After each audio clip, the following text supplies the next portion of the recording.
multi-instrumentiste, une entrée tout en douceur. Madame, Monsieur, bonsoir et bienvenue à la rétrospective de l'année. L'occasion pour nous de revisiter plusieurs sujets qui ont marqué l'actualité durant l'année qui s'est écoulée. Le plateau ce soir sera animé et j'ai beaucoup de plaisir à le partager avec Fousseni Kindo. Fousseni, bonsoir. Ruth Ouattara, bonsoir. Mesdames, Messieurs, bonsoir et bonne année et à tous. Que nos projets se réalisent en 2021, que 2021 nous apporte la réussite, la paix et la sécurité. Ce soir donc, Ruth Ouattara, nous ferons un tour d'horizon de l'actualité nationale et internationale en 2020, ce qui aura marqué l'année écoulée en santé, en politique, en sécurité, en économie. Il sera question de diplomatie, il sera également question d'agriculture, mais bien sûr de culture et de sport. Nous aurons également l'accompagnement d'invités qui nous aideront à apporter davantage de lumière à l'actualité de l'année écoulée. Ruth Ouattara. D'accord. Alors, Fousseni, on va revenir tout à l'heure pour décortiquer tout cela. Mais avant, on fait un tour du côté de la régie.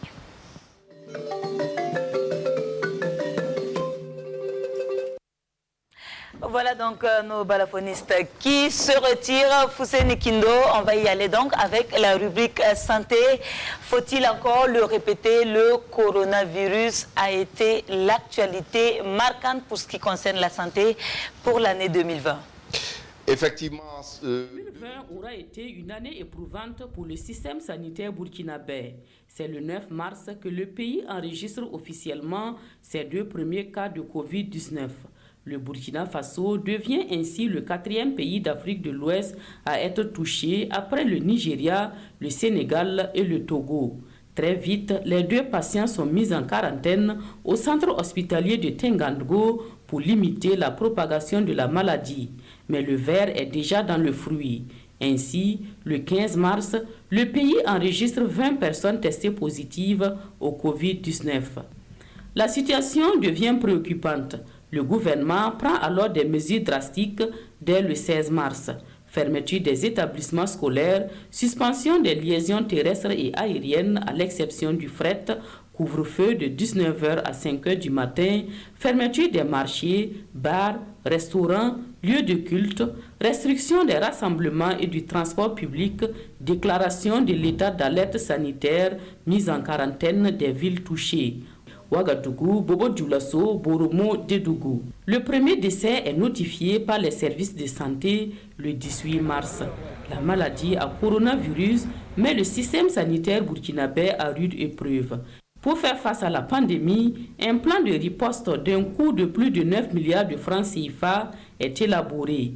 Un plan qui prend en compte la surveillance des points d'entrée, les équipes d'intervention rapide, le système de surveillance épidémiologique, le laboratoire et le diagnostic, la prévention et le contrôle des infections, ainsi que la gestion des cas. La décision de faire recours à la chloroquine est prise. Le pays se donne alors les moyens de produire la paracétamol et la chloroquine sur place. La contribution des chercheurs est plus que jamais attendue. Dans son adresse à la nation, le président du Faso appelle à la solidarité. Un appel entendu car les dons n'ont pas tardé à venir. Des pays amis du Burkina, des partenaires, des structures publiques et privées, des particuliers apportent leur soutien. De l'argent, du matériel médico-technique, du matériel de protection individuelle et collectif. Grâce à ces contributions et à l'effort du gouvernement, des centres de prise en charge sont construits. Les mesures prises par le gouvernement n'endigueront pas tout à fait cette crise sanitaire, même si, comparativement à d'autres pays, la situation du Burkina est moins grave.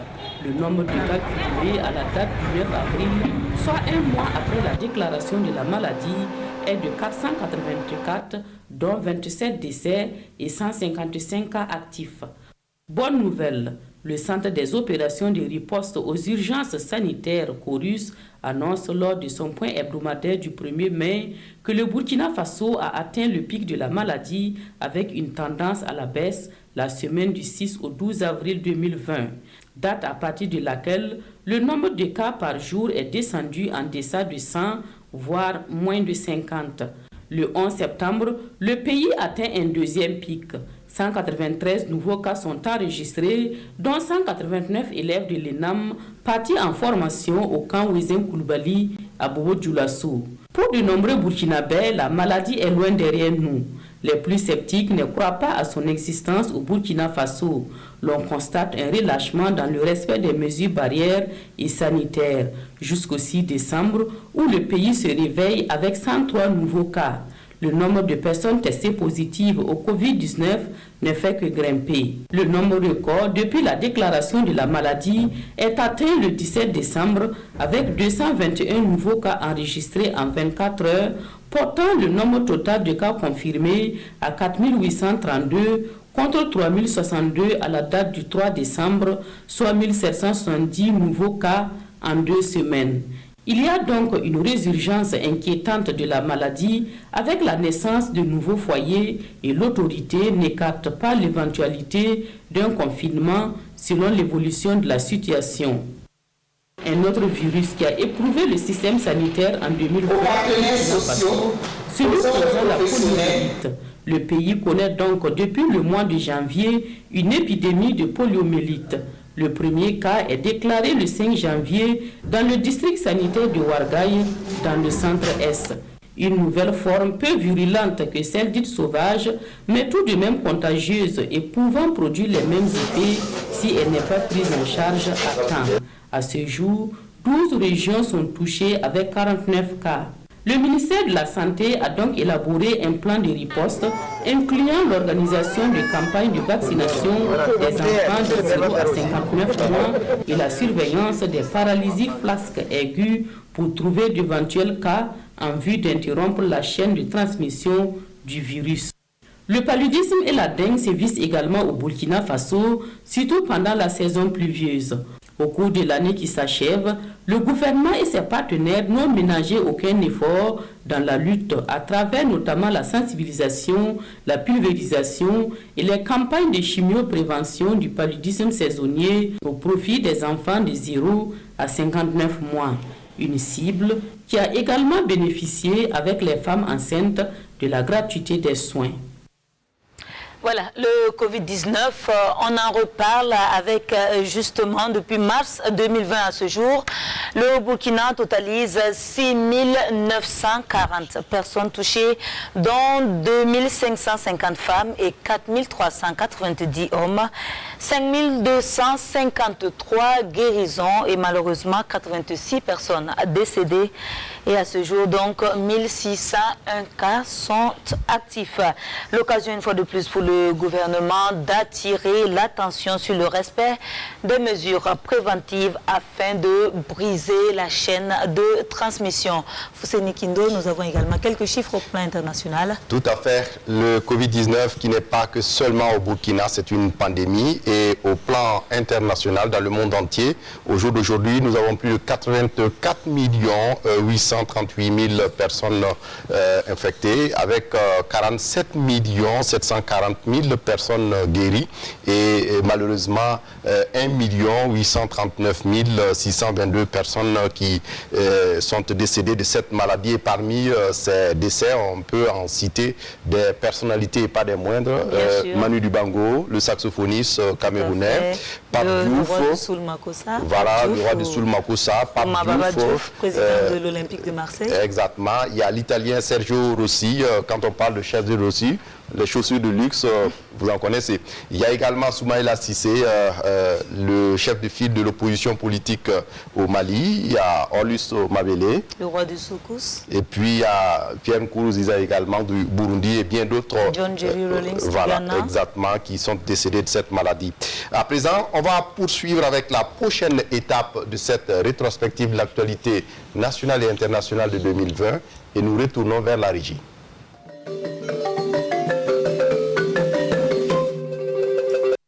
La prochaine étape, donc, c'est la politique et c'est avec vous, Ruth Buni-Ouattara. Voilà, alors il faut dire que l'année 2020 a commencé un peu timidement, parlant politique.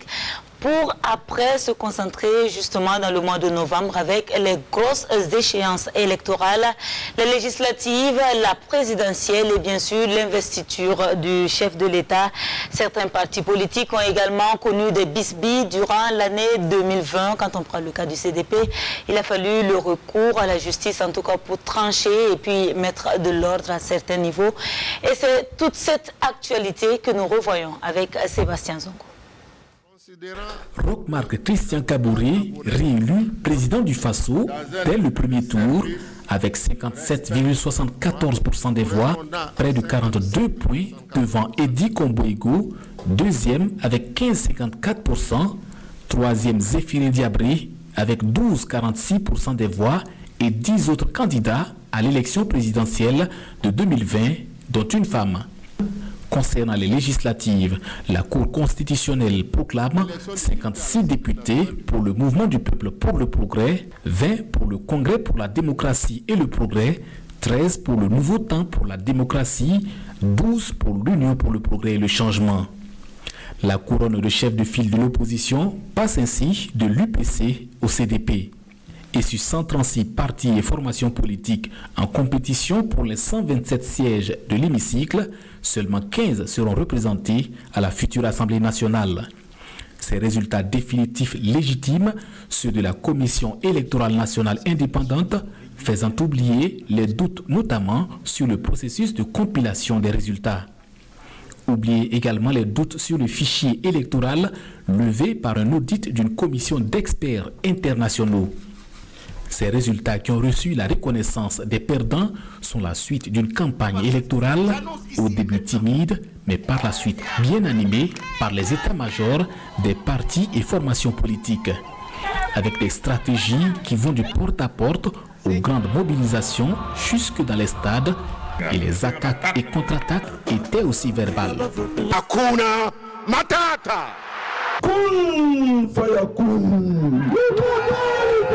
Quand le Kadiogo est debout, le Burkina Faso est debout. Balance le sang. Une campagne qualifiée de fair play par de nombreux observateurs, mais ce fair play n'était pas de mise au sein des partis politiques 2 mois avant le rendez-vous des urnes, au moment des choix des candidats pour la présidentielle et des positionnements sur les listes législatives. Mécontentement et querelles de leadership ont secoué plusieurs partis politiques. Le parti au pouvoir a vu certains de ses membres quitter le navire. L'UPC a vu certains de ses cadres quitter la tanière. Pour certains, aller renforcer l'alliance présidentielle. Même réalité au CDP qui a fait également les frais de dissensions internes allant de la suspension de certains cadres, et pourtant les incertitudes nourrissaient les esprits quant à la tenue ou non de ces élections en 2020 dans un contexte national marqué par la recrudescence des attaques terroristes et les revendications sociales généralisées, sans oublier la crise sanitaire mondiale. Mais l'assurance est venue du président du Faso qui a décidé de mettre en application les conclusions du dialogue politique qu'il a lui-même initié en amont pour entre autres aboutir à des élections apaisées. Un cadre dans lequel les acteurs politiques ont d'une seule voix demandé et obtenu le maintien du calendrier électoral conformément aux dispositions constitutionnelles et légales. Le président réélu investit 28 décembre, le même jour que l'installation de la nouvelle législature. Sans transition donc, nous passons à la sécurité.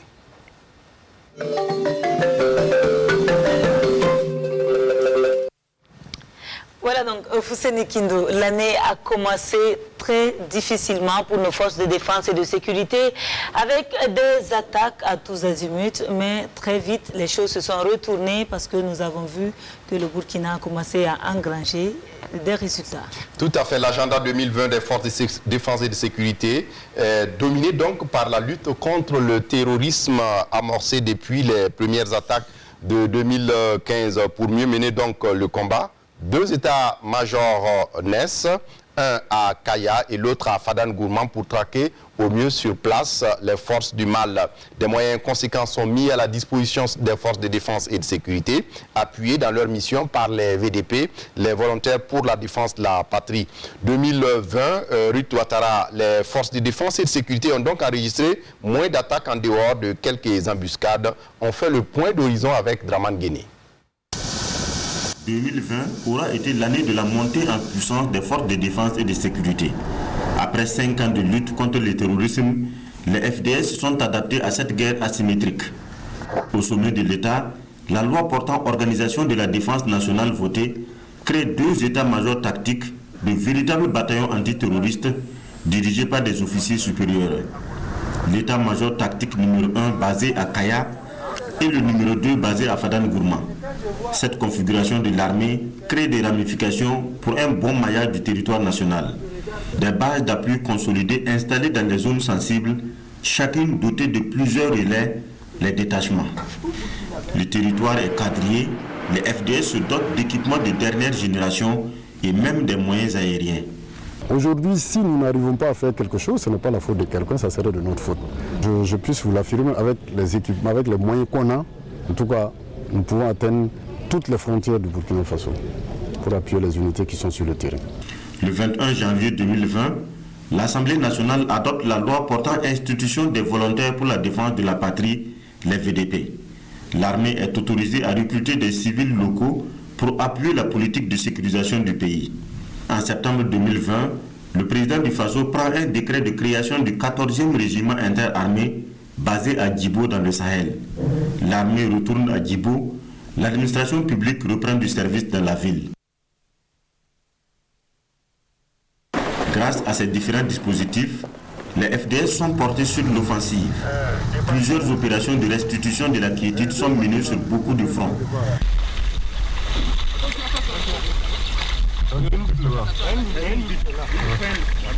En octobre 2020, Barsalogo est libéré aux portes de Kaya. Dans plusieurs autres localités où la terreur était devenue la loi, les terroristes sont délogés, poursuivis jusqu'à leur dernier retranchement. Ce sont des opérations baptisées Restauration.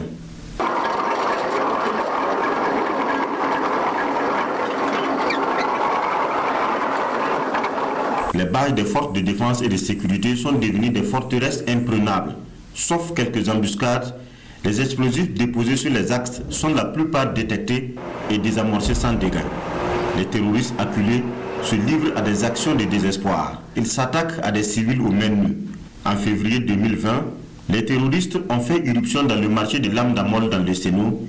18 civils perdent la vie. Août dernier, le marché de bétail de Namungu dans l'Est est attaqué. Une vingtaine de civils tués et plusieurs autres blessés. Toujours dans la lutte contre l'insécurité, les initiatives se multiplient. Le 22 octobre, la police secours est portée sur les fonds baptismaux, d'abord à Ouagadougou pour une phase pilote. Gendarmes et policiers forment ce corps basé sur les renseignements et la prévention des crises. Voilà donc Draman Guéné qui nous a rejoint sur ce plateau. Bonsoir Guéné. Bonsoir. Alors vous l'avez dit tout à l'heure dans votre élément, désormais la terreur a changé de camp. Est-ce qu'on peut justement assimiler ça à un changement de stratégie au niveau de nos forces de défense et de sécurité? Parce qu'on l'avait vu au temps fort en tout cas des attaques. Les défaites c'était du côté du Burkina. On entendait même que certains FDS avaient déserté en tout cas les lieux. Mais aujourd'hui ce sont les terroristes qui prennent la fuite. Justement, Ruth, je voudrais répondre à cette question en 3 volets. Le premier est que on a assisté à la mise en place de 2 états-majors tactiques, des véritables bataillons antiterroristes, l'état-major numéro 1 qui est basé à Kaya et le numéro 2 qui est basé à Fada. Alors, c'est des états-majors qui sont sur place, dirigés par des officiers supérieurs. Comme quoi, on a l'habitude de dire souvent que les officiers supérieurs sont à Ouaga, mais nous, on a fait le déplacement de Fada. On a véritablement vu des officiers supérieurs sur place dans des brousses sur le terrain. Donc c'est des états-majors qui sont implantés avec des ramifications un peu partout pour un maillage général du territoire. C'est difficile maintenant de faire beaucoup de kilomètres sans rencontrer une base d'appui consolidée ou bien un détachement. Donc le premier volet c'est cette organisation-là. Le deuxième maintenant c'est le côté matériel. Donc vous avez constaté que nos FDS actuellement ne souffrent plus de difficultés sur le plan matériel. On a acquis d'énormes matériels. La puissance de feu d'une FDS s'est véritablement améliorée. On a même acquis des appareils volants qui aident donc à sécuriser le territoire. En dernier volet, c'est l'entrée en guerre d'autres acteurs. D'autres acteurs, j'allais citer les VDP, qui sont de véritables services de renseignement et qui vont même au combat avec nos FDS. Donc nous, on a fait Barça-Logo. Quand l'unité spéciale sortait, les VDP, on les implantait un peu partout pour des renseignements et ils faisaient des actions uniques pour traquer l'ennemi. Ils sont beaucoup dans la proximité. Justement. Alors, dans l'opération aussi, ce n'est pas de nouveaux acteurs, mais c'est des acteurs qui ont eu plus de marge de manœuvre pour intervenir. Je parle du G5 Sahel, qui a eu actuellement la possibilité de traverser n'importe quel territoire du groupe pour traquer l'ennemi. On a l'opération Barkhane aussi qui est là, qui a été confortée après la rencontre de Pau. Donc c'est ces acteurs-là qui ont fait aujourd'hui que actuellement on sent véritablement une montée en puissance de nos forces de défense et de sécurité. Oui, Barkhane et autres, c'est à l'international, mais ici on avait l'opération Otampoinou et Ndoufou. Est-ce que présentement on a des opérations sur le terrain dont on n'a pas connaissance? Alors justement, on avait ces opérations-là qui étaient véritablement médiatisées. Aujourd'hui, on a des opérations un peu plus ciblées, des opérations qu'on appelle restauration. Ce sont des opérations qui sont menées partout où il y a des déplacés internes. Donc c'est des opérations qui visent à ramener les déplacés internes sur les sites de départ. Donc tout le pays pratiquement est maillé par des opérations un peu partout de restauration de la quiétude. Donc Barça-Logo, on a fait Barça-Logo avec l'unité spéciale d'intervention de la gendarmerie. Ils ont véritablement dégoupillé les choses. Barça-Logo est devenu aujourd'hui une ville vivable avec des maquis qui fonctionnent à plein régime. Et cette année aussi, on a eu des déplacés internes qui ont pu repartir sur le site de départ, récolter les semences qu'ils ont pu, les semences. Il y a eu aussi des déplacés qui font des navettes, qui partent regarder leur bétail dans les zones de départ et qui reviennent tranquillement. Donc il n'y a véritablement plus de peur. Les axes sont carrément ouverts, axe Barça-Logo-Kaya, il n'y a plus de difficulté. L'axe Ouaga-Djibo se fait actuellement sans problème. Je crois qu'il y a des transporteurs qui ont même sorti des notes comme quoi ils ont ouvert leur ligne de Ouaga-Djibo. Oui, Ruth, avant certainement de donner congé à Draman Guéné, on l'a vu, il est l'un des rares... Très optimiste. Très optimiste et il est l'un des rares journalistes, reporters d'images à être sur le terrain. Quel sentiment, en fait, quelle sensation on a quand on est... comme ça, dans le feu de l'action. Dans le feu de l'action. Bon, véritablement, c'est très très intéressant. Quand tu es dans le feu de l'action, tu ne sens pas souvent le danger. Mais c'est après, quand tu retournes, que tu vois certaines choses, des gens qui ont sauté sur des mines, des trucs que tu ressens que tu as vécu. Et là, tu réalises la chance que tu as eue. Parce que nous, souvent aussi, quand on nous amène, ce n'est pas forcément dans des opérations véritablement de contact. C'est quand la zone est un peu...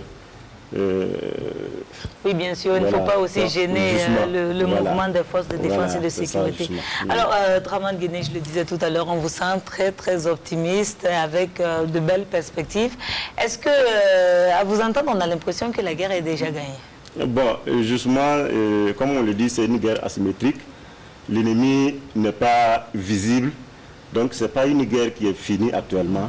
On ne peut pas le dire ainsi, d'autant plus que pendant les élections, la campagne électorale, si vous vous rappelez, il y a eu une dizaine de nos FDS qui ont sauté sur une mine. Oui, certains partis politiques avaient même suspendu la campagne pour quelques jours. Donc, ce n'est pas une guerre gagnée d'avance, mais je crois que le coup militaire aujourd'hui ne peut pas nous amener à gagner cette guerre. Et le salut pourrait venir de Djibo.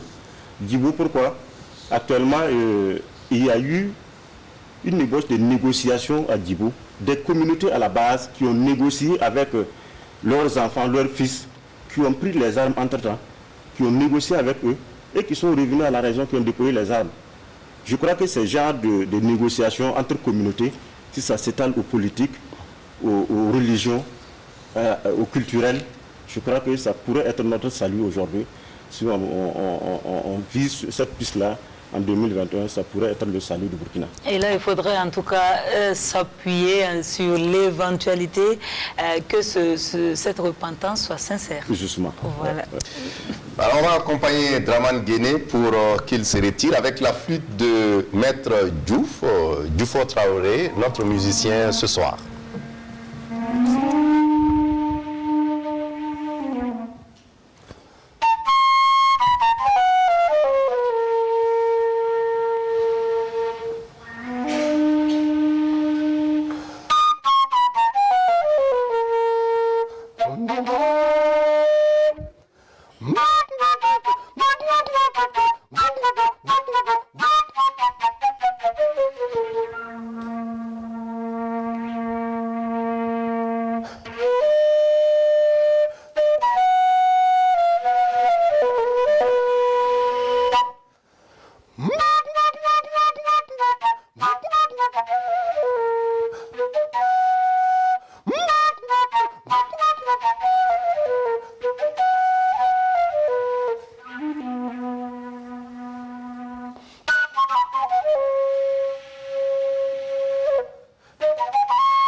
Merci à Maître Diouf, Dioufo Traoré, multi-instrumentiste pour cette flûte. Nous repartons donc vers la régie pour la prochaine étape de cette rétrospective.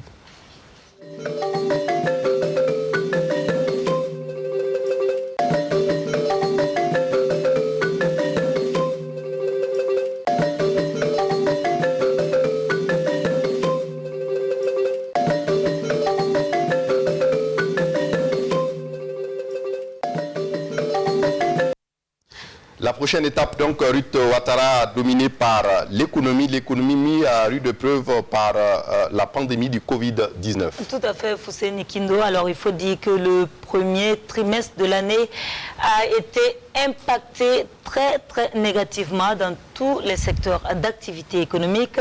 La baisse de recettes propres et la baisse des chiffres d'affaires du secteur privé sont quelques-unes des conséquences du Covid-19, ce qui a contribué à réduire, pour ce qui concerne en tout cas le Burkina, le taux de croissance prévisionnel du PIB du pays de 6,3% à 1,4%.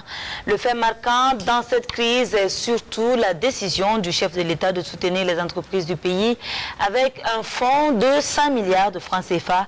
Et la bonne nouvelle pour le Burkina dans toute cette grisaille, c'est bien sûr l'aboutissement du second compact du MCC signé le 13 août 2020 et qui va permettre au pays d'encaisser 450 milliards de francs CFA.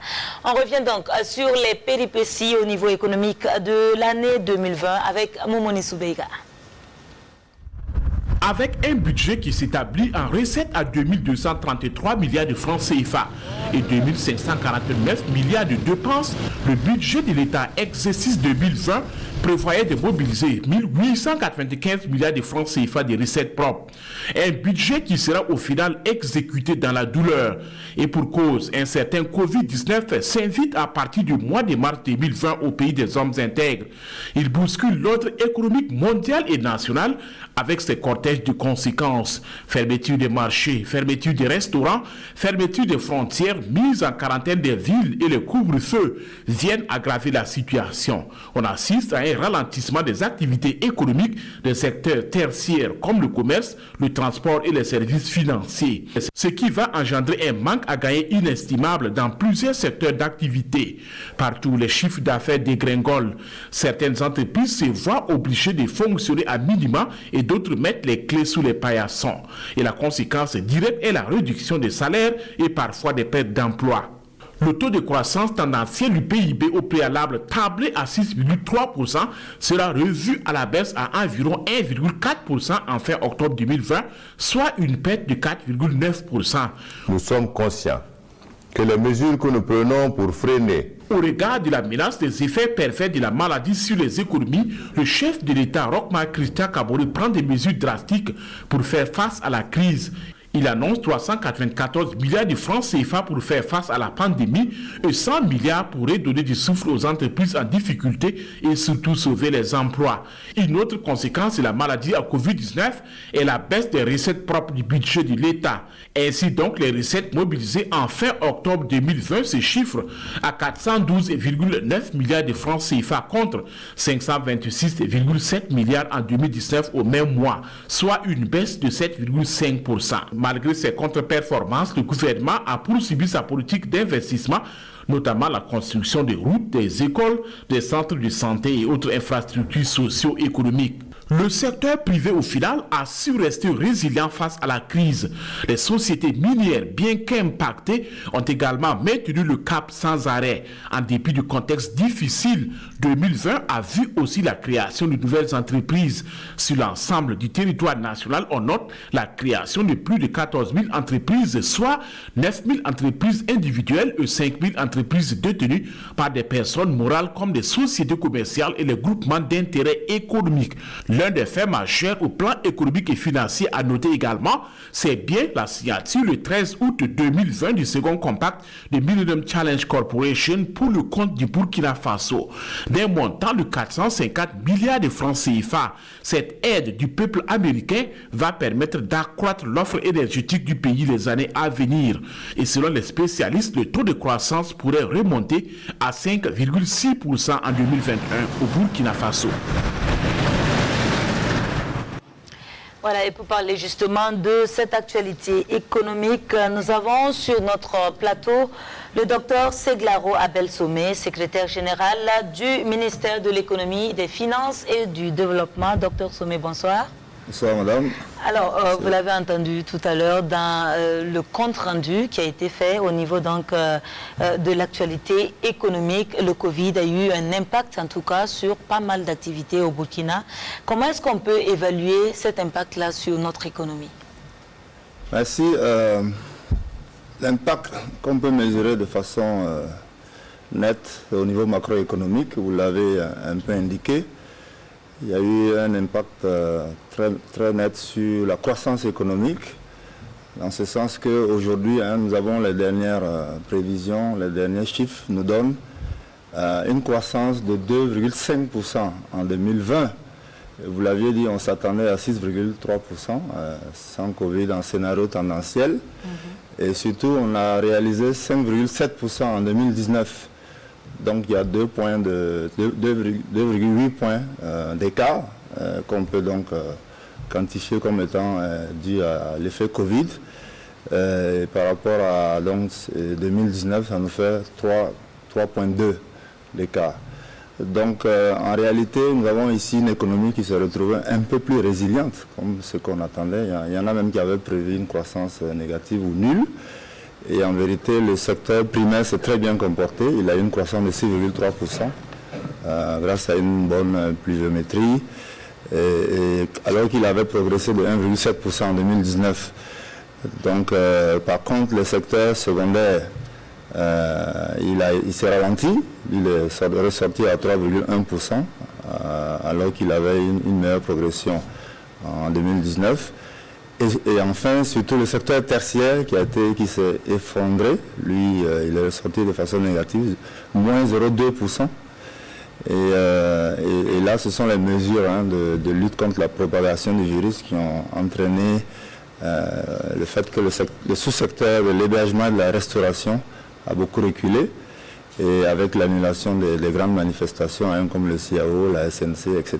Donc ça, ce sont les mesures qui ont touché le secteur de l'organisation des grands événements et de façon générale l'événementiel. Et ça, c'est les impacts qu'on a pu mesurer dans nos différentes contrées, et notamment dans les grandes villes. La restauration a été touchée, le transport, les activités culturelles d'une façon générale. Donc voici un peu comment ces impacts-là peuvent être mesurés de façon macroéconomique et au niveau des activités, disons au niveau culturel, au niveau des transports, hébergement, hôtellerie, etc. Oui, docteur Somé, et pour soutenir cette économie, pour qu'elle soit davantage résiliente, le gouvernement avait mis en place des mesures, notamment des fonds pour soutenir, on parle de fonds de 100 milliards. Est-ce qu'aujourd'hui on peut faire un bilan? Le fonds, il y a un fonds qui a été mis en place déjà pour soutenir les entreprises en difficulté, c'est également 100 milliards. Il y a un mécanisme qui a été mis en place à cet effet et qui est géré par une structure avec le ministère en charge du commerce. Vous avez le Free Covid, le fonds de relance de l'économie, qui est de 100 milliards effectivement. Nous avons 70 milliards qui ont été effectivement décaissés en 2020, qui sont passés sur le budget 2020 et qui permettent donc aux différentes catégories d'entreprises de bénéficier de soutien à des taux réduits. Donc on a les grandes entreprises qui pourront bénéficier de ces fonds. Il y a les petites et moyennes entreprises et puis les très petites entreprises. À préciser que les grandes entreprises vont pouvoir bénéficier de prêts à taux à 4%, alors que les autres seront à 3,5%. Et ces guichets ont été mis en place au niveau du secteur bancaire avec l'association professionnelle des banques et établissements financiers. Donc pour les entrepreneurs qui sont intéressés ou qui sont de bénéficier de ces fonds, c'est de s'approcher de ces structures. Il y a aussi les fonds nationaux que nous avons, les différents fonds au niveau de l'État qui pourront être approchés également pour les entreprises, les petites et moyennes entreprises et les très petites entreprises. Donc à date, je ne peux pas vous donner le détail des ressources qui ont été mises à disposition, mais le montant global que j'ai indiqué, ce sont 10 milliards, sont effectivement passés sur le budget 2020 et qui permettront donc de relancer cette entreprise du secteur privé. Alors, certains de ces fonds sont déjà mis en œuvre.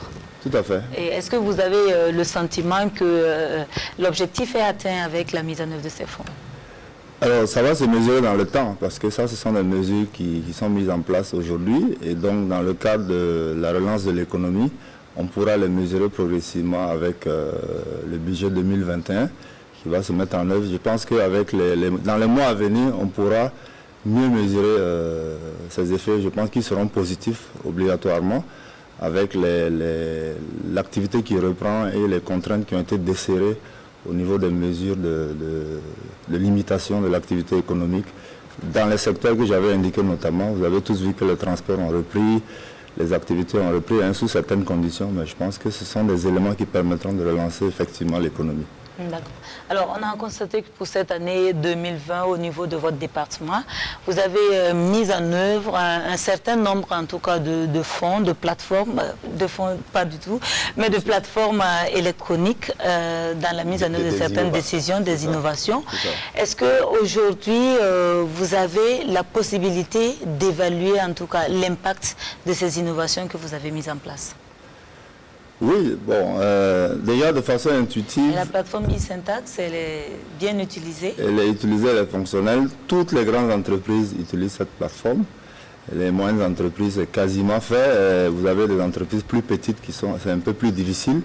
Mais l'ambition au niveau de nos registres, c'est faire en sorte que toutes les entreprises puissent utiliser cette plateforme. Le point qui a été fait récemment, c'est que quand vous mesurez un peu la mobilisation des ressources en 2019 comparé à 2020, vous voyez que nous sommes à peu près au même niveau. C'est vrai qu'il y a un impact, on a des écarts peut-être de 35 milliards par rapport à 2019, en comparant les périodes d'octobre 2019 à octobre 2020. Bon, c'est pour vous dire que sans ces innovations-là, on n'aurait pas pu arriver à ce niveau parce que les contacts étaient arrêtés, on ne pouvait pas se rendre au guichet. Et donc le fait d'avoir développé ces innovations, les téléprocédures, ça a permis effectivement aux entreprises de déclarer leurs impôts et de payer ce qui a été effectif pour les grandes entreprises qui constituent, disons, la majorité, une grande majorité des recettes propres que nous collectons. Donc on peut dire à quelque chose malheur est bon, le Covid à quelque chose malheur est bon. Cette modernisation, nous l'avions engagée même sans attendre le Covid. Mais comme la situation est arrivée, je pense que là, on peut se féliciter que les différents services se sont effectivement mobilisés et tout le monde a compris le bien fondé, même là où on avait pensé qu'il y allait avoir des réticences. Tout le monde a vu l'avantage d'utiliser ces procédures. Et vous pouvez le faire à domicile chez vous, dans votre bureau, ou même vous vous rendez au service des impôts. Il y a des machines, des appareils qui ont été mis en place et vous pouvez vous faire assister pour faire vos déclarations donc, en ligne. Donc ça, c'est vraiment, comme vous le dites, c'est une très bonne chose, on s'en félicite. On peut également noter que les méthodes de travail au niveau des entreprises également ont changé. On a vu l'adoption du télétravail et tout ça. Le télétravail, voilà. On a tous expérimenté cela avec les différentes visioconférences. Et dans nos différents services, nous sommes organisés de sorte que vous voyez dans plusieurs structures des dispositifs de travail à distance. Donc on peut avoir nos agents sur différents sites, à l'intérieur comme à l'extérieur, qui peuvent travailler donc, sur ces plateformes électroniques de visioconférence. Oui, docteur Somé, il y a également la question du budget 2021 du Burkina, on le sait, qui est déficitaire pour le Burkina et également pour les partenaires. Comment on peut arrivera-t-on un jour peut-être à un équilibre où c'est ce qui est normal? Voilà, c'est ce qui serait normal en économie. Vous n'êtes pas dans une situation d'équilibre total. Vous n'avez pas recettes égale dépenses a priori parce que vous projetez les recettes que vous allez collecter donc en évaluant toutes vos forces et vous avez des dépenses à réaliser, des investissements, des actions au niveau social. Donc quand vous avez des ambitions, vous êtes obligé de les dimensionner de sorte qu'il y a toujours un écart. Et a priori, comment on finance ces écarts, nous allons aller chercher les différents outils que nous avons pour mobiliser des ressources, y compris la contribution de nos partenaires extérieurs qui apportent aussi ce soutien-là à partir du moment où ils accompagnent le Burkina Faso dans leur développement. Donc, si on est ambitieux, on devrait arriver à ce type de déséquilibre, puisque autrement on ferait du surplace. Les ressources qu'on mobilise, si on défalque, disons, les dépenses courantes, il va nous rester très peu de marge pour investir.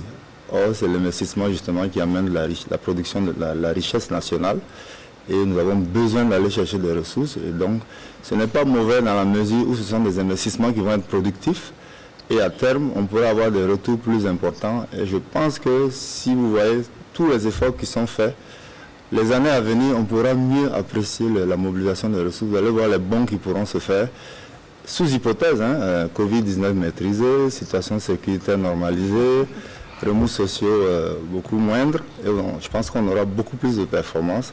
On sera en mesure de pouvoir prendre en charge nos ambitions de développement avec nos propres ressources.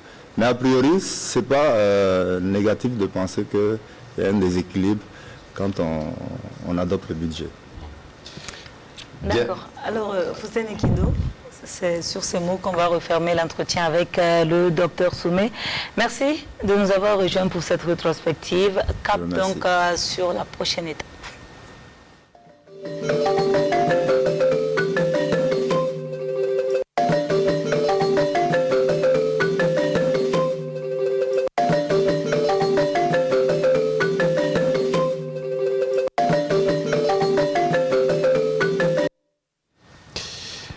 Donc pour la prochaine étape, c'est la diplomatie. La diplomatie burkinabé a été encore active en 2020, malgré un contexte sanitaire marqué par la pandémie du Covid-19. Nos relations internationales se sont adaptées au contexte. Les rencontres au sommet se sont tenues en visioconférence pour la plupart. Et le Burkina Faso s'est affirmé encore et davantage. Olopoda. Dès la deuxième semaine du mois de janvier, Roch-Marc Christian Kaboré effectuait son tout premier voyage de l'année 2020 à Pau, en France, sur invitation du président français pour un sommet entre la France et les pays du G5 Sahel visant à clarifier les termes de la coopération dans le cadre de la lutte contre le terrorisme. 6 mois plus tard, c'est Nouakchott qui abrite la première réunion entre les pays du G5 Sahel et la coalition pour le Sahel pour faire le point de la mise en œuvre des engagements pris à Pau en France. Président en exercice du G5 Sahel jusqu'au sommet de Nouakchott en Mauritanie le 25 février 2020, Roch-Marc Christian Kaboré a porté la voix des pays du G5 Sahel lors d'une réunion en marge de la 33e session ordinaire de la conférence des chefs d'État et de gouvernement de l'Union africaine tenue les 8, 9 et 10 février à Addis Abeba. Le président du Faso a plaidé pour une solidarité plus rapprochée au niveau sous-régional, régional et international dans la lutte contre le terrorisme.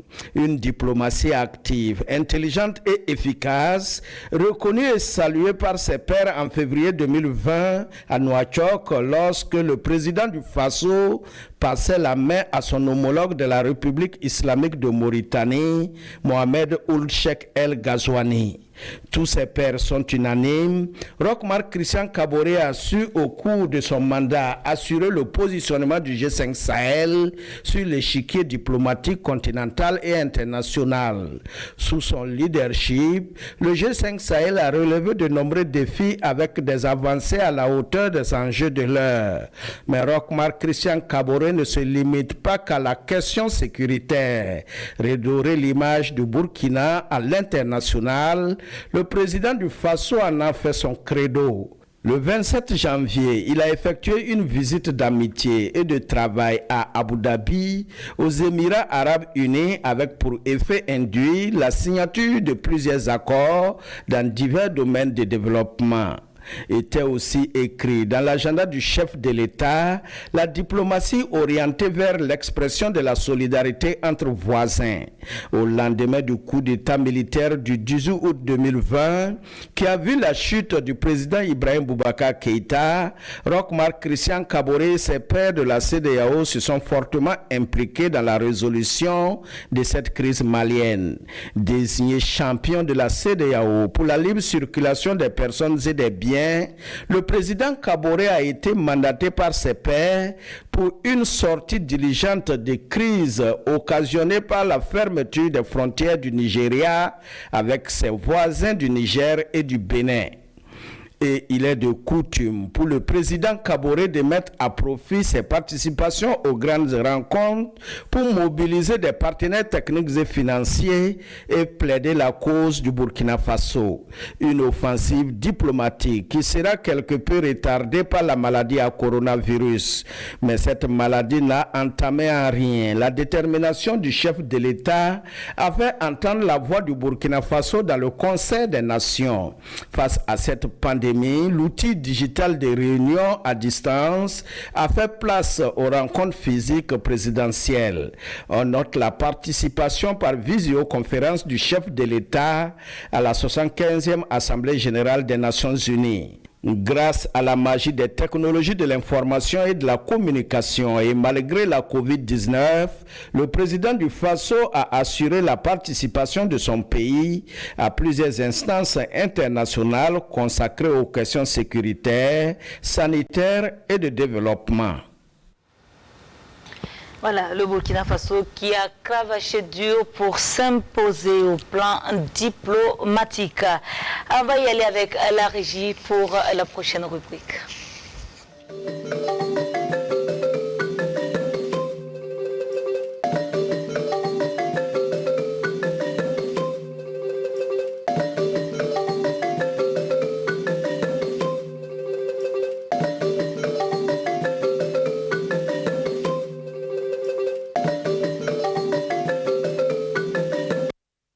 La prochaine étape, donc, Ruth Ouattara, c'est l'agriculture, cette année avec une pluviométrie qui a été assez abondante.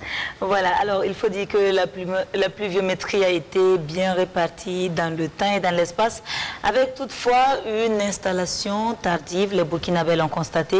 Conséquence, pour la campagne agricole humide, il y a de quoi se réjouir. Le bilan prévisionnel provisoire du ministère de l'Agriculture est évocateur, 5 millions de tonnes de céréales attendu, soit un taux de réalisation des objectifs de 95%. Pour ces résultats, l'État a déployé des mesures en soutien à la production et au monde paysan.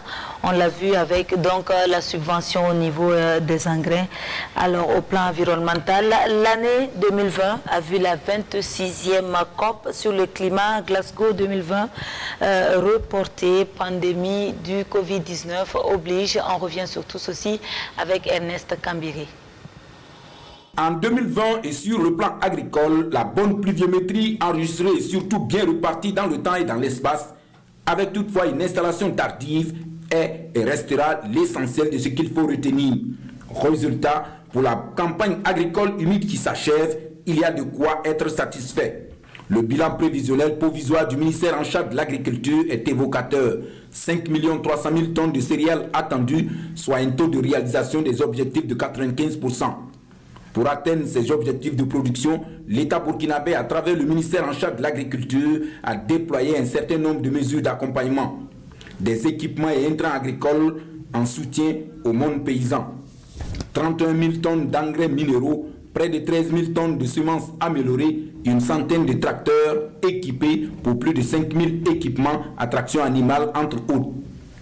2020 qui s'achève a vu surtout l'opérationnalisation de la mécanisation agricole à travers une série de remises ou de ventes d'équipements agricoles modernes à prix subventionné. Une option prise par le gouvernement pour permettre au secteur agricole burkinabé d'amorcer sa transformation structurelle. En 2020 également, la crise sanitaire due au Covid-19 a mis à mal la production agricole mondiale et perturbé sérieusement les chaînes d'approvisionnement. Et pour domestiquer la production de certaines céréales comme le riz, l'initiative produire 1 million de tonnes de riz paddy du président du FASO, Roch-Marc Christian Kaboré, a eu un écho largement favorable dans la production rizicole du pays. Dans son plan quinquennal 2016-2020 et répondant à l'appel du chef de l'État, 24 000 hectares de bas-fonds ont été aménagés et des périmètres irrigués aménagés ou réhabilités par le département de Salifou et Draogo.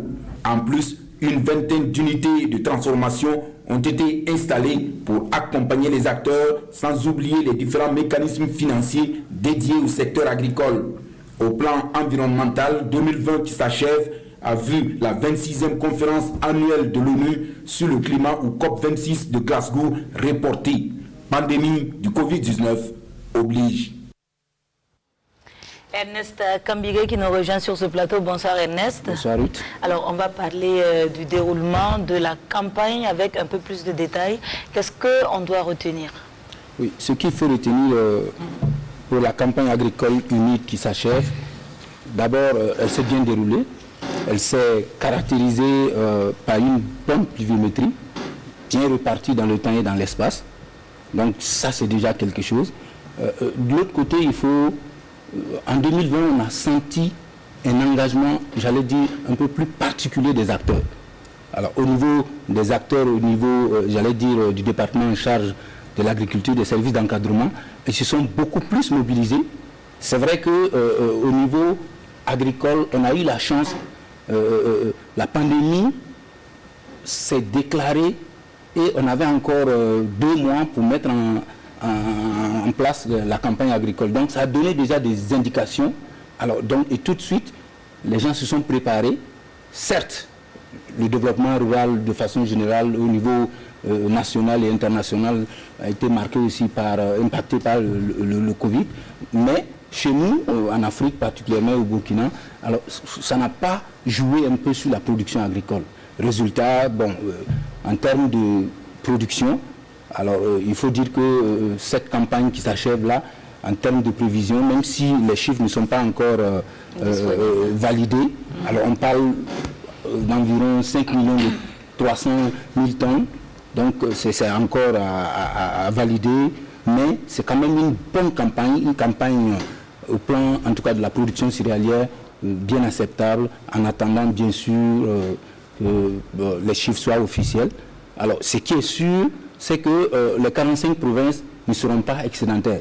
Il y aura sans doute quelques provinces qui seront déficitaires. Bien sûr qu'il faut tenir compte également des déplacés internes, parce qu'on sait que 80% de la population vit en milieu rural, et avec effectivement ces déplacés internes, forcément ça va impacter sur les rendements au niveau agricole. Et pour cela, déjà, il y a eu la campagne sèche, la campagne de contre-saison qui a été lancée à Bobo. Donc il y aura une production supplémentaire, donc de 6 millions de tonnes de produits maraîchers. Donc tout ça mis dans l'un dans l'autre. Alors je pense que quand même, malgré le Covid, malgré la crise sécuritaire, alors sur le plan, en tout cas, la production agricole cette année, contrairement aux autres années, c'est un peu calme. Bon, c'est vrai que, en tout cas, c'est pas comme les autres années. Oui, Kambiré, mais vous le dites avec beaucoup de précautions du journaliste, les chiffres ne sont pas encore validés. Et si on devrait vous demander peut-être de nous rassurer, est-ce que Dame Nature a été généreuse pour la saison pluvieuse dernière? Il y en a à manger et à boire, mais en termes de chiffres, est-ce que vous pouvez déjà avancer peut-être même des chiffres provisoires? Oui, les chiffres provisoires en termes de production céréalière, au plan national, on parle dans les coulisses de 5 300 000, 5 200 000, et comme je l'ai dit, ce n'est pas officiel, c'est des prévisions. Alors, les chiffres officiels devaient être annoncés le 29 décembre dernier. Alors, j'ai cru comprendre que au niveau du département en charge de l'agriculture, il y avait 2 dossiers majeurs, notamment la mise en place du dossier sur le fonds du développement agricole qui urgeait. Il fallait boucler ce programme-là très rapidement.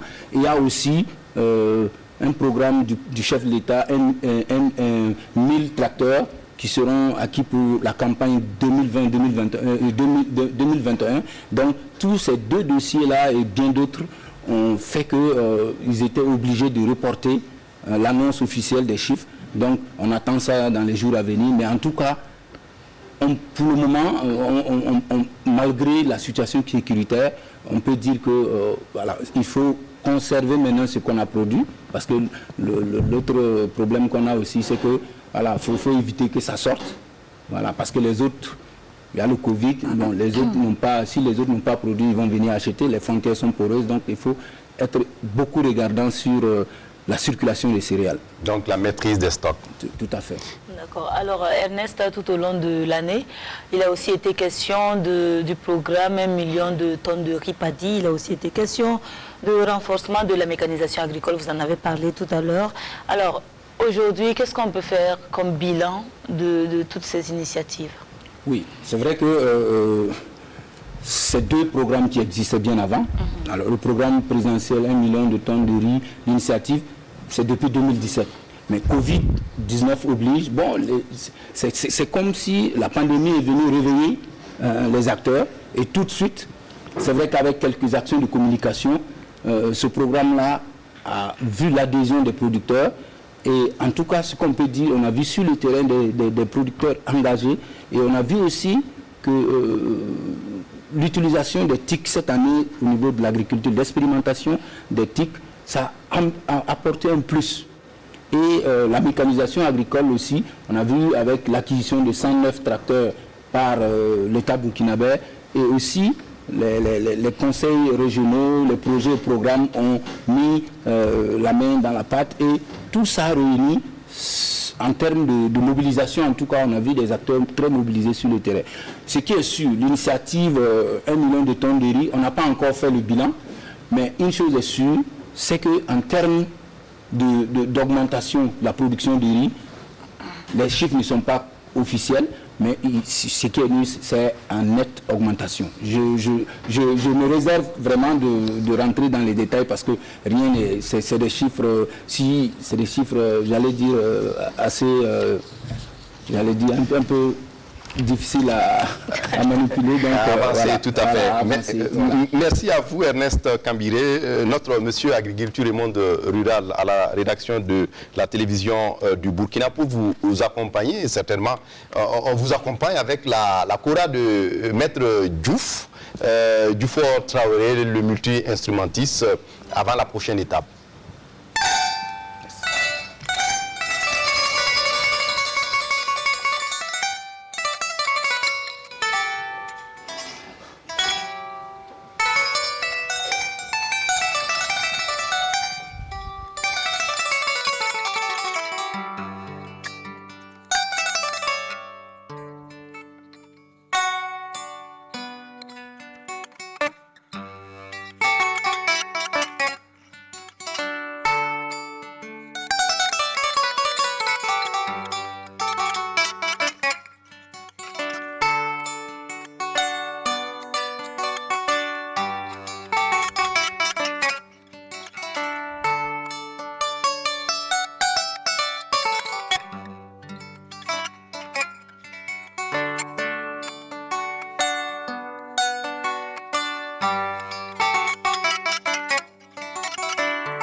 Maître Diouf, nous allons aller du côté de la régie pour la prochaine étape de cette rétrospective.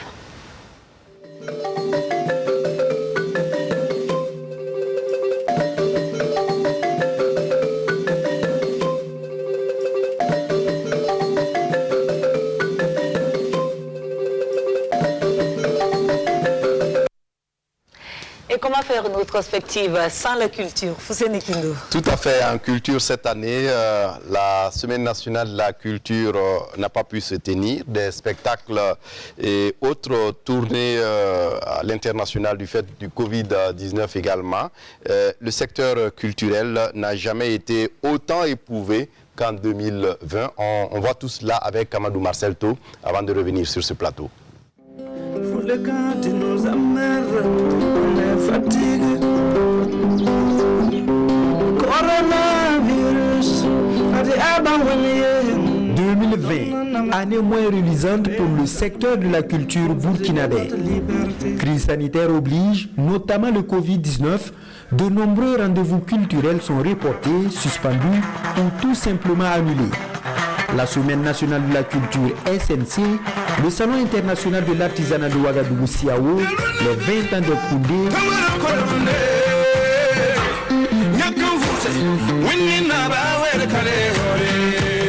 Miss Burkina, pour ne citer que cela.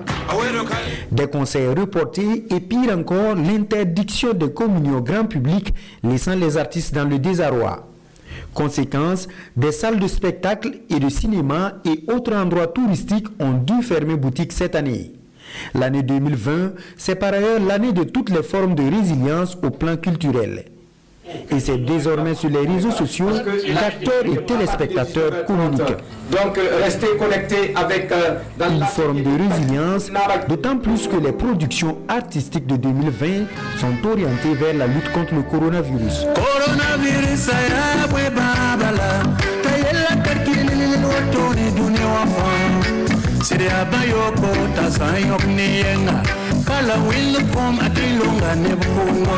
Soutenu par l'État burkinabé grâce à la subvention du secteur de la culture, de nouvelles sorties discographiques et cinématographiques sont enregistrées.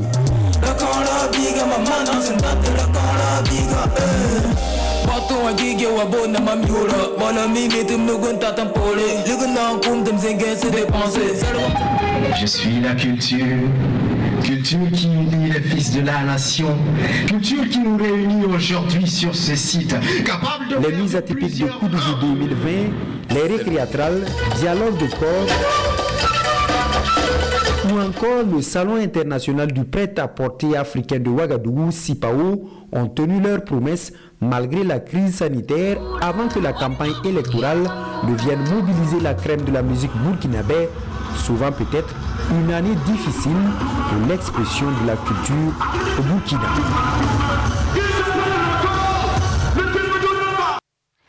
Thierry Milogo, qui est à présent notre invité.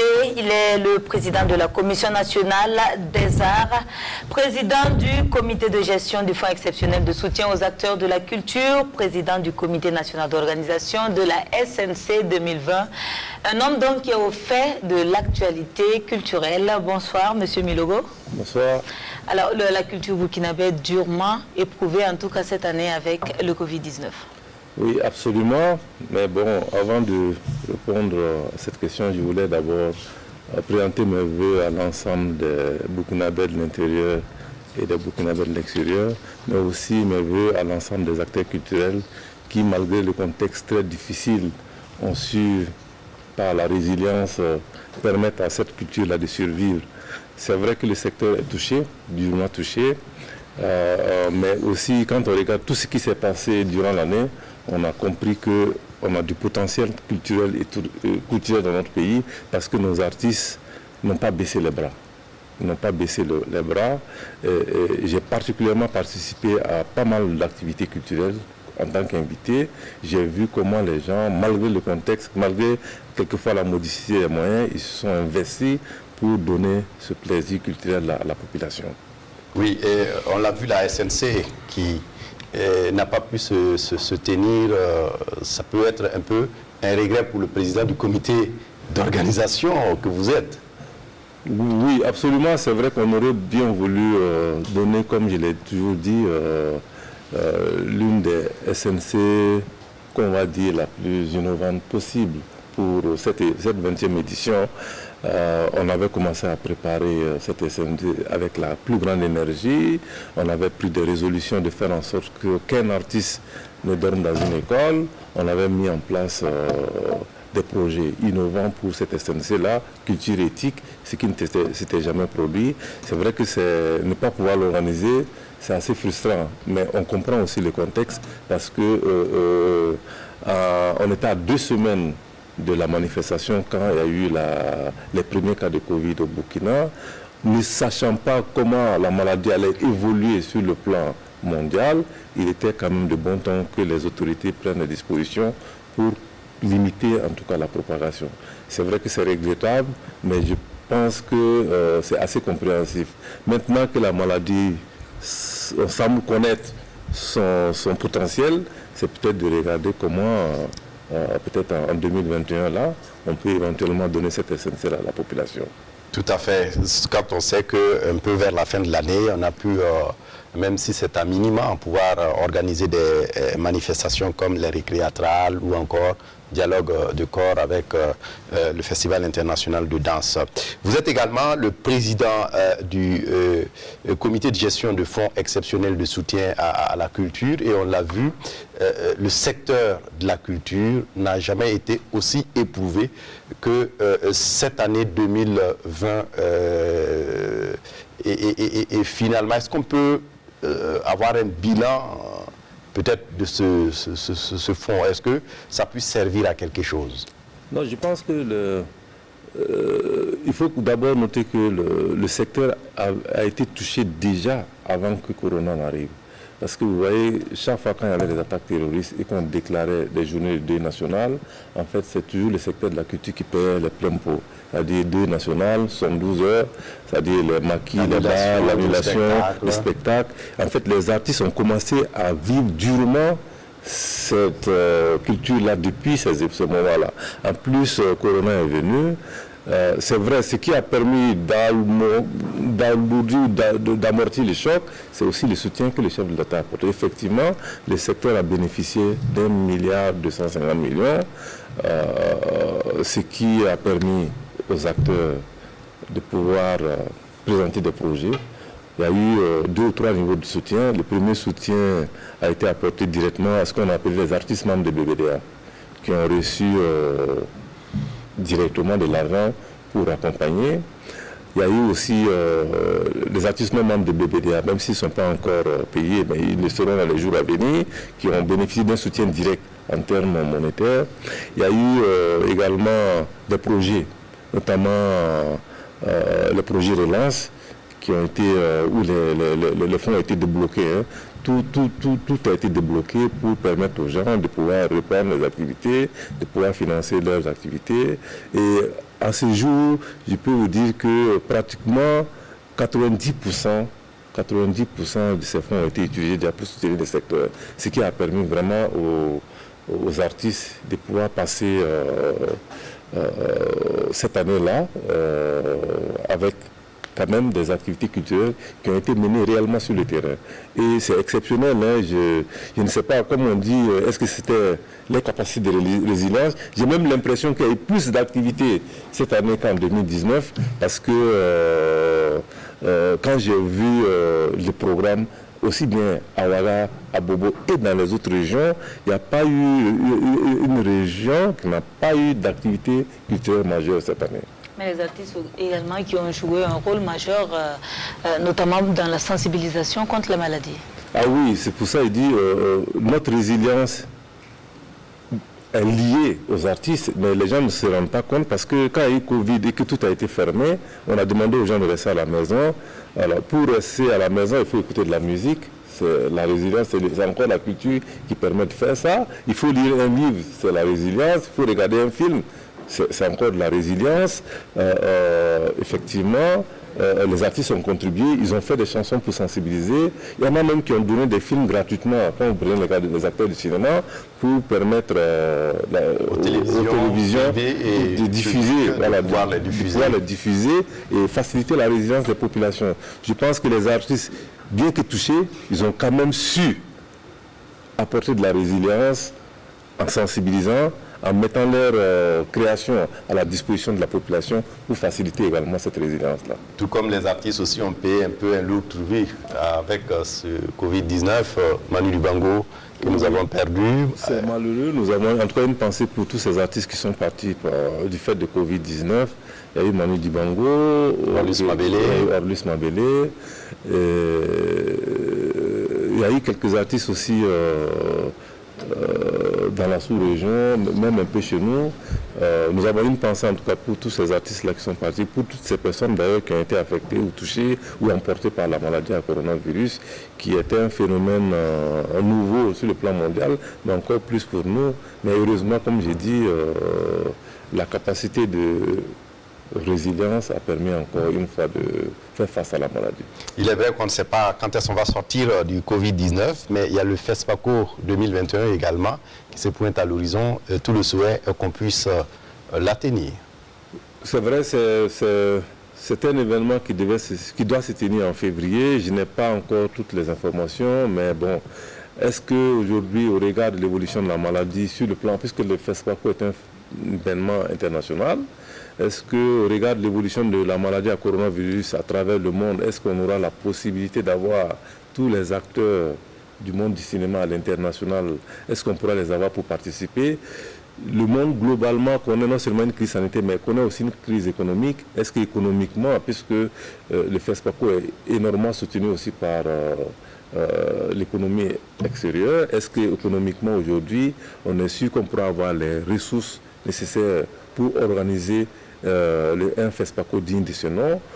Je ne suis pas sûr, mais le nouveau délégué général qui a été installé, je pense qu'ils sont en train d'y travailler.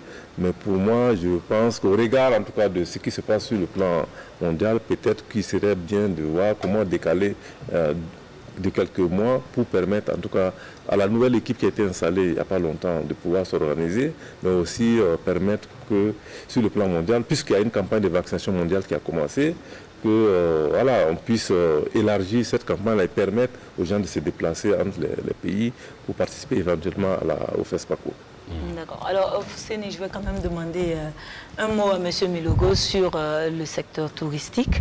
On a vu qu'avec la fermeture des frontières, les déplacements à l'international étaient pratiquement impossibles. Alors, il y a eu un encouragement, en tout cas, à visiter les sites touristiques au niveau national. Il y a eu en tout cas une réorientation des choix des Burkinabés. Est-ce que cela a eu un impact véritable sur le secteur touristique? Oui, je Ou pense... alors on est resté dans cette sclérose, s'il faut le dire. Non, je n'ai pas les chiffres, mais je pense que déjà en termes d'approche, c'était très bien.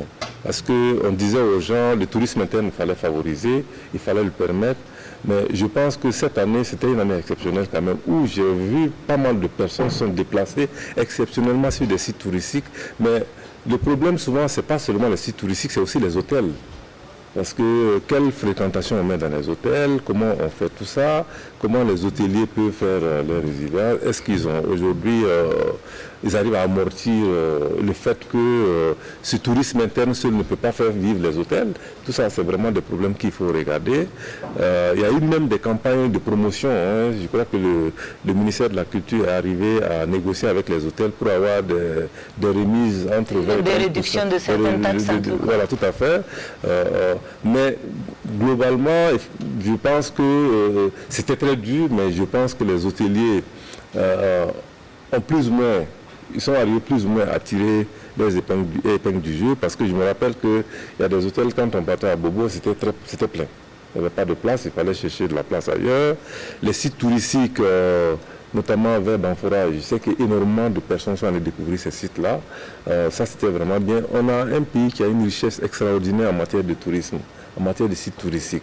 C'est-à-dire qu'il faut que nous apprenions à y aller, à aller voir, à aller regarder, à aller nous ressourcer, à aller découvrir toute cette beauté-là. Je pense que personnellement, j'ai dit, mon tourisme là, je le faisais depuis là au Burkina.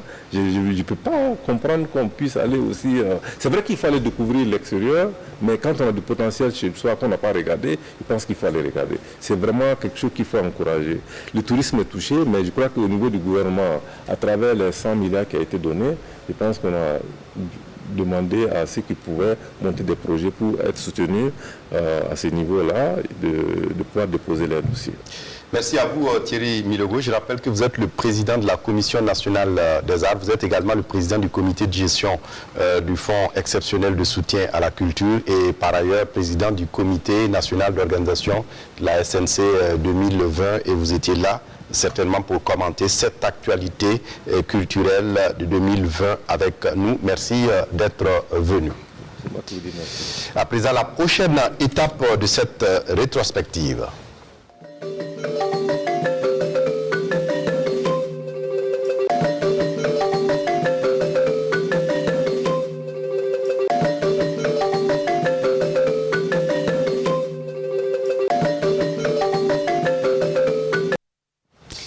Ruth Ouattara, la prochaine étape c'est le sport, comme on l'a vu avec le jingle, et le sport également est impacté par ce qu'on sait. Voilà, une année des plus difficiles sportivement parlant. Le Covid-19 est encore passé par là avec la mise en berne de plusieurs activités, plusieurs grands événements. Entre suspension, report et annulation, Jérôme Tiendrebego nous fait revisiter cette singulière année 2020 et ses rendez-vous manqués. 2020, année olympique, année des grandes compétitions, mais aussi des grandes échéances électorales et une invitée surprise qui va tout chambouler. La maladie à coronavirus contraint la Fédération burkinabé de football à arrêter ses championnats. Le sport en général tombe dans une léthargie jamais constatée. Dans la trentaine d'autres disciplines sportives pratiquées au Burkina, l'idée de tenir des championnats régionaux ou nationaux est étouffée. Pendant près de 6 mois, on ne parle plus de compétitions sportives ni au Burkina, ni ailleurs en Afrique et dans le monde. Le CHAN 2020 est reporté, l'Euro 2020 est reporté, les Jeux Olympiques Tokyo 2020 reportés. Pas de lauréat du Ballon d'Or France Football 2020 non plus. Faute de compétition, on s'en remet aux élections avec un calendrier légèrement modifié. Les unes après les autres, la trentaine de fédérations sportives nationales renouvellent leurs instances dirigeantes. La grosse sensation est venue du football avec le duel Amadou Traoré-Lazare Bansé. Le 22 août à Bobo Dioulasso, c'est Lazare Bansé qui est élu président de la Fédération burkinabé de football pour succéder au colonel Sita Sangaré. Puis, le 19 septembre, à Koudougou, l'ensemble des présidents de fédération renouvellent leur confiance à Singapinda Jean Yameogo pour présider aux destinées du comité national olympique et des sports burkinabés. Le Covid-19 s'affaiblit et le sport reprend du service à travers le monde, amputé non seulement de l'une de ses principales composantes, les spectateurs, retouché dans ses règlements, mais aussi soumis à des protocoles sanitaires contraignants. Au Burkina, le football sort d'hibernation avec les coupes dans les ligues du centre-ouest et des hauts bassins qui débouchent sur le lancement de la saison 2020-2021 du championnat D1 le 18 septembre sur fond de revendications. C'est en début octobre que les étalons réapparaissent pour la première fois depuis novembre 2019. Le 8 octobre, ils corrigent les Léopards de la RD Congo 3-0 avant de prendre le dessus sur les Baréas malgaches 2-1 en match amicaux à El Jadida au Maroc. Les garçons de Kamou Malo confirment leur forme en éliminatoire CAN 2021 en battant les Flames de Malawi 3-1 au stade du 4 août. 4 jours plus tard, les étalons vont concéder le nul aux Flames à Blantyre à la faveur de la 4e journée, mais restent leaders du groupe B devant l'Ouganda. À un niveau inférieur au tournoi UFOA B, les étalons U20 du duo Oscar Barrow Amadou Sampo font sensation à Porto Novo au Bénin. Ils écrasent les Éléphantos de Côte d'Ivoire 4-1 et se qualifient pour la phase finale de la CAN U20 Mauritanie 2021. Ils remportent la médaille d'argent en concédant aux Black Satellites du Ghana une défaite 1-2 en finale. Une belle aventure pour clore l'une des saisons sportives les plus difficiles et annoncer 2021 sous de bons auspices, même si la recrudescence du Covid-19 n'est pas de nature à nourrir la sérénité. Jérôme Tienobero, JT, comme on l'appelle affectueusement, bienvenue sur ce plateau. Bonsoir Rita, bonsoir Fousseni Kindo et bonsoir à tous les téléspectateurs de la RTB. Alors une année assez difficile sur et hors de les surfaces de jeu.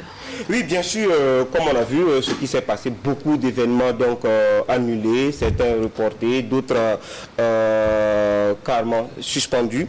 Alors ça c'est pour les événements qui étaient attendus sur le terrain, mais l'année va déjà commencer difficilement avec le décès de ce célèbre basketteur Kobe Bryant qui est décédé en janvier. C'était déjà difficile donc pour entrer pour les acteurs de la NBA.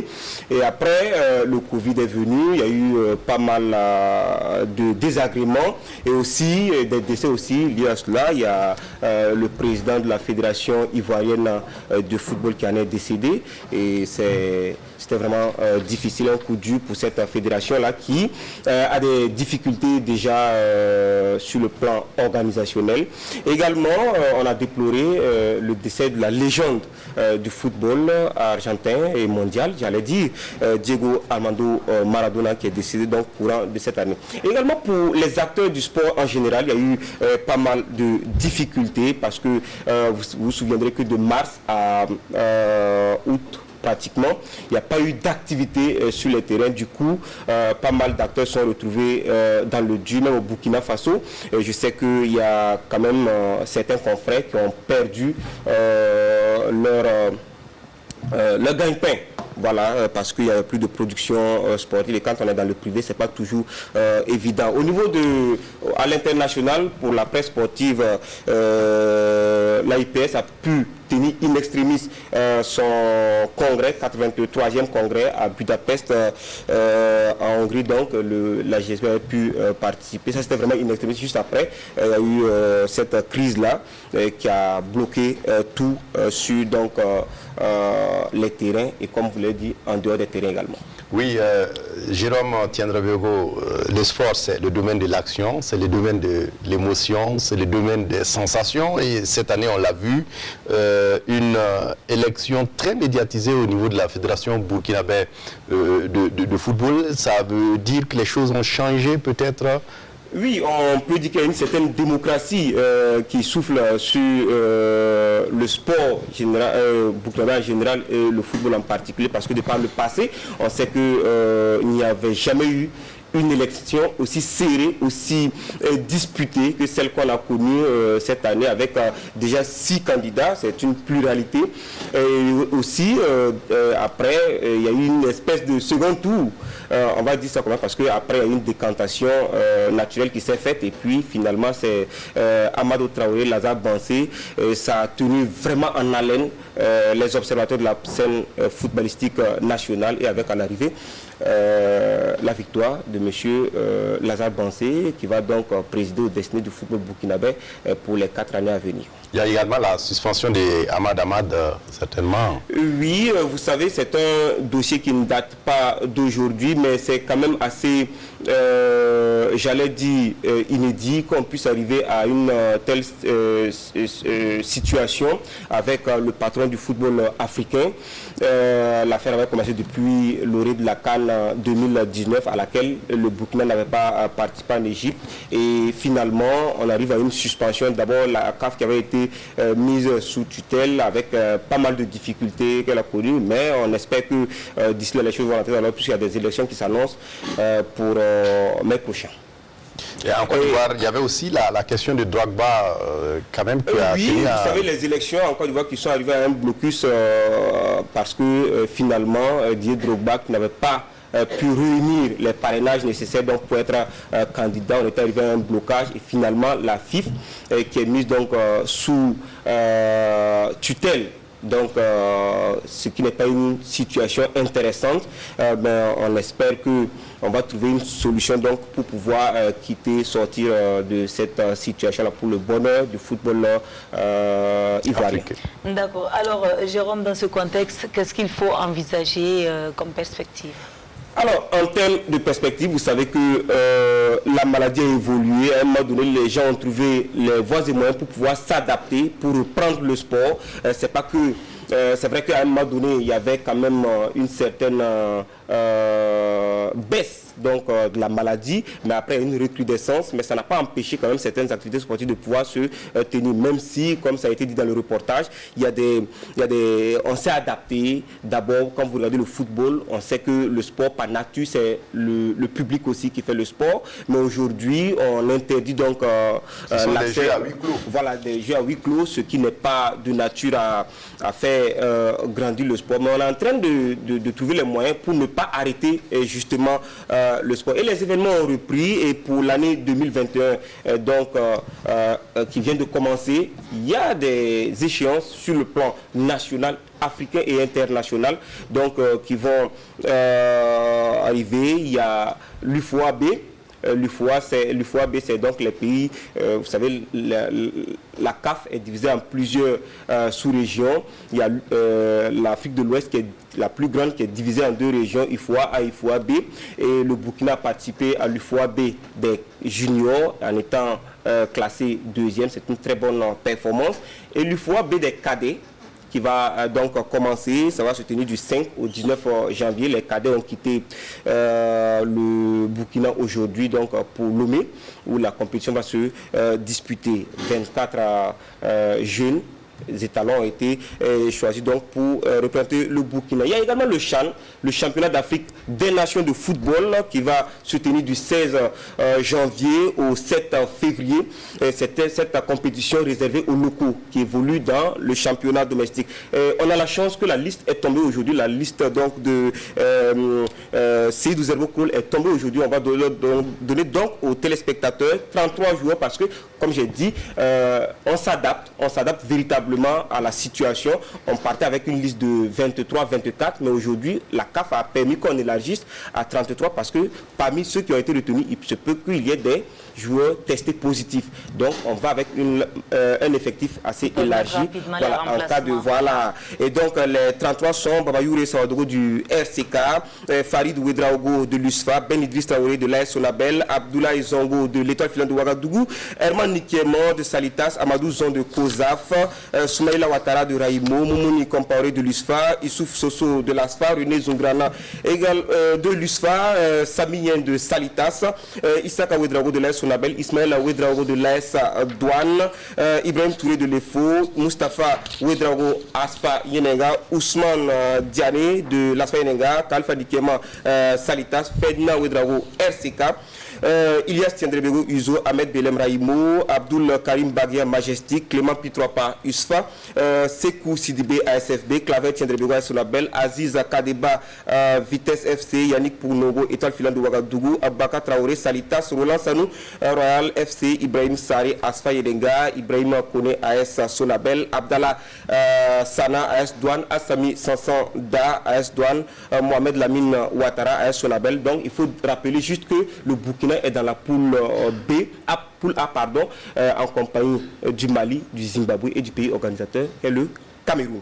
Et également les 5e et 6e journées des éliminatoires de la CAN 2021. Vous savez que le Burkina est dans le groupe B, tête de groupe donc après la 4e journée devant l'Ouganda. Les 5e et 6e journées, c'est en fin mars. On se déplace en Ouganda avant d'accueillir donc le Soudan du Sud pour terminer. Et puis il y a les éliminatoires du Mondial 2022 où le Burkina est dans le groupe A en compagnie de l'Algérie, du Niger et du Djibouti. Les éliminatoires, ça commence en fin mai pour se terminer en mi-octobre pour ceux qui est donc du 2e tour. Vous savez qu'il y a 40 pays qui vont jouer dans 10 groupes de 4 et les meilleurs seront retenus pour la 3e phase qui va se jouer en mi-novembre. Et parlant des Italiens, nous avons le plaisir de vous informer que Bertrand Traoré a été dans le 11 type de la première ligue du mois de décembre. C'est une très belle performance, 3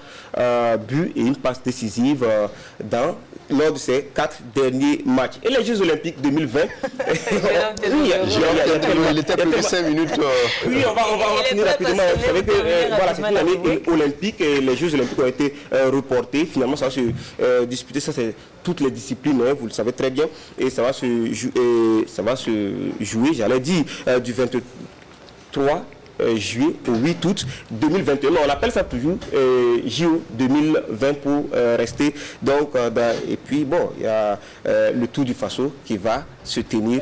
On sait qu'on a eu juste 2 passages à vide en 2014 à cause d'Ebola et cette fois-ci en 2020 à cause donc, du Covid-19 et les différents championnats qui vont reprendre du service d'ici là. Et on vous retrouvera sur les stades et autres terrains pour davantage l'actualité.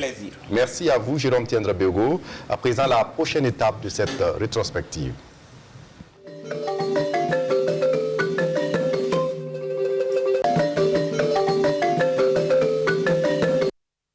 Et la prochaine étape, donc, Ruth Ouattara, nous allons aborder l'actualité internationale pour terminer.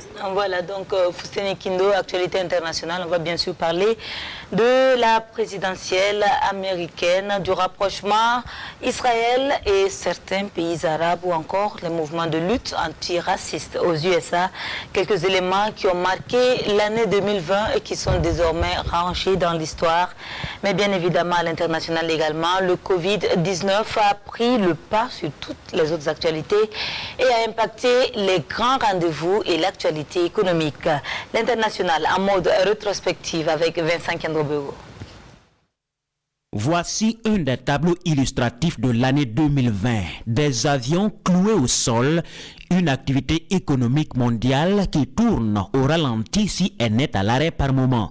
Des frontières aériennes et terrestres fermées entre les États, c'est la conséquence implacable de la pandémie du Covid-19 qui va rythmer l'actualité internationale tout au long de l'année. Presque tous les grands rendez-vous économiques et diplomatiques sont désormais virtuels s'ils ne sont pas simplement annulés. Des rencontres régionales au niveau africain jusqu'à la traditionnelle Assemblée générale des Nations Unies, en passant par le sommet du G20, plus rien ne se passe comme avant. 2020 sera beaucoup noté dans l'histoire comme année de disparition de plusieurs personnalités et célébrités du monde, depuis le Mali de Moussa Traoré jusqu'à la France de Valéry Giscard d'Estaing. L'Afrique paie le plus lourd tribut avec presque une dizaine d'anciens chefs d'État décédés. Beaucoup ont été emportés par les vagues du Covid-19. En 2020, une nouvelle monnaie longtemps débattue était enfin annoncée et attendue dans certains pays de l'espace CEDEAO pour commencer. Mais en fin de compte, l'écho n'est pas prêt de remplacer le franc CFA malgré quelques avancées d'un projet aussi complexe aux enjeux internationaux impliquant notamment la France et ses anciennes colonies d'Afrique. Cette année, une élection a cristallisé l'attention de la presse internationale, la présidentielle américaine, où le président sortant, battu à plate couture, sera obligé de quitter bruyamment la Maison-Blanche en contestant la victoire de son rival démocrate Joe Biden. Joe Biden, flanqué d'une vice-présidente, une première dans l'histoire des États-Unis. Mais avant de partir, Donald Trump aura exacerbé les tensions irano-américaines avec le retour de certaines sanctions contre le régime de Téhéran. La politique étrangère américaine provoque également une levée de boucliers au Moyen-Orient avec le rapprochement entre Israël et certains pays arabes. L'année a aussi révélé une lutte qui est loin d'être achevée, à savoir le combat contre le racisme. Le mouvement Black Lives Matter secoue l'Amérique de Donald Trump à la suite de plusieurs incidents et le plus emblématique étant la mort du noir George Floyd, le coup sous le genou d'un policier blanc, ce qui avait provoqué des vagues de réprobation parfois violentes. Voilà donc Foussein Nikindo, c'est avec l'actualité internationale que nous allons refermer cette rétrospective. Non, sans présenter en tout cas nos voeux pour la nouvelle année à nos téléspectateurs. Que dire de plus? Des vœux de santé, des vœux de paix, des vœux de sécurité pour tout le Burkina Faso, l'Afrique et le monde. Voilà donc Ruth. Une belle année sans Covid. Sans Covid, tout à fait. On va donc se quitter sous les notes de balafon de Diouf Traoré, Maître Diouf. Bonne année à tous, merci et à bientôt.